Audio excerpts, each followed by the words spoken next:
Setelah Old Ma dan kakek buta meninggalkan pertarungan antara Rulai, Dao Master Sekte Iblis Surgawi dan Kaisar Yan Feng, perang terus berlanjut.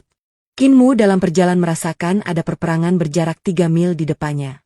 Dan naga Kilim berkata, "Pemimpin sekte, aku tidak tahan lagi." Qin Mu tak berdaya dan berkata dengan garang, "Berani-beraninya kau jadi rakus.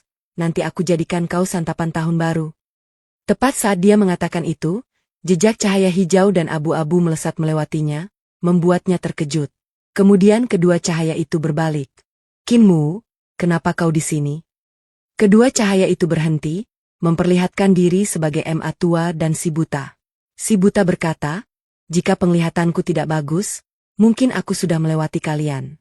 Kapan kau meninggalkan biara Guntur Agung? Apakah para biarawan membuatmu kesulitan?" Qin Mu segera berkata, "Aku pergi tepat setelah kalian. Kakek buta, kakek Ma, keadaannya buruk. Rulai dan yang lainnya sedang membunuh kaisar." Ma tua berkata, "Kami sudah melihatnya. Masalah kecil, kaisar selalu berganti."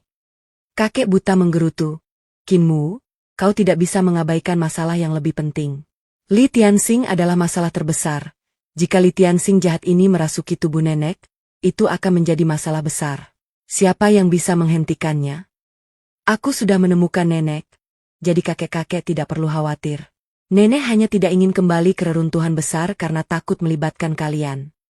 Qin Mu berkedip lalu bertanya, "Bisakah kakek-kakek menyelamatkan kaisar?" Ma tua menatap kakek buta, dan kakek buta menggelengkan kepalanya. "Sulit. Kaisar mungkin sudah mati." Begitu Rulai dan Guru Dao bersekutu, bahkan guru kekaisaran kedamaian abadi pun mungkin tidak berdaya.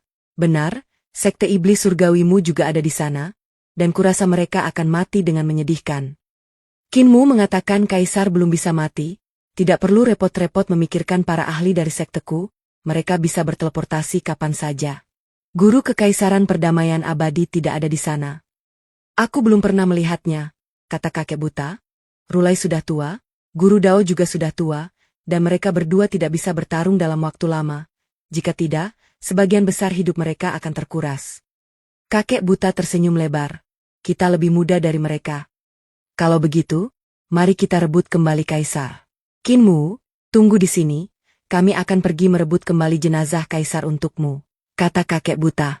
Ma tua pergi menjauh, sehingga suaranya terdengar dari kejauhan. Karena Guru Dao telah bertindak terhadap Rulai, dia pasti sudah mati. Di medan perang, Rulai dan Guru Dao menyerang bersama-sama, berusaha mengakhiri pertempuran ini secepat mungkin. Kaisar Yan Feng menderita pukulan berat berulang kali sambil menahan serangan dari dua makhluk seperti dewa itu. Ki dan darahnya masih sangat kuat, sedangkan ki dan darah Rulai dan Guru Dao berfluktuasi naik turun. Namun, kultivasi kedua orang ini terlalu kuat. Dalam hal kultivasi, keduanya jauh melampaui Kaisar Yan Feng. Dan dalam hal kekuatan tempur, keduanya juga satu tingkat lebih tinggi darinya. Terlebih lagi, kedua makhluk seperti dewa ini telah bergabung untuk menyerangnya.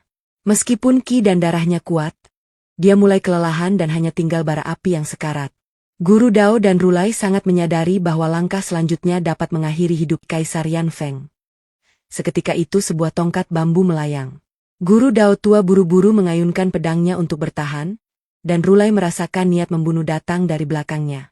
Mangkuk sedekah emas itu segera bersinar ke belakang, dan terdengar bunyi, ding dan dong, saat tongkat bambu itu mengenai pedang dan pedang itu menusuk mangkuk sedekah emas. Kakek buta terhuyung mundur dan memuji, "Kemampuan yang luar biasa, dan kultivasimu lebih tinggi dariku. Hanya sedikit lebih lemah dari kepala desa." Rulai dan Guru Dao buru-buru menoleh ke belakang dan melihat bahwa Kaisar Yan Feng telah menghilang tanpa jejak. Tidak perlu mengejar. Ki dan darah Kaisar Yan Feng telah habis dan semua harta ilahinya hancur. Rulai menghela napas. Bagus, bahkan jika dia diselamatkan, dia akan menjadi orang yang tidak berguna. Kakek buta berkata dari jauh. "Qin Mu, mayat yang kau cari, ada di sini." Sesosok tubuh tiba-tiba terlempar ke arah Qin Mu dan menghantam punggung kilin naga. Qin Mu mengamati Kaisar Yan Feng dan melihat, harta ilahinya sudah mulai hancur. Jadi jika dia tidak segera diobati, dia tidak akan bertahan 2 jam sebelum meninggal. Kaisar Yan Feng membuka matanya dengan susah payah dan bertanya dengan lemah, "Apakah aku masih bisa diselamatkan?" Qin Mu memeriksa luka-lukanya secara detail, Dan ke-10 jarinya bergerak cepat menggunakan teknik penciptaan iblis surgawi untuk menyegel jiwa dan rohnya, mencegah mereka meninggalkan tubuhnya. Kaisar Yan Feng seketika tidak bisa berbicara atau menggerakkan bola matanya. Qin Mu mengambil sedikit air liur naga dan mengoleskannya pada lukanya. Ketika dia mengangkat kepalanya, dia melihat bahwa kakek buta dan Ma tua telah pergi. Apakah mereka mengalihkan perhatian para pengejar itu?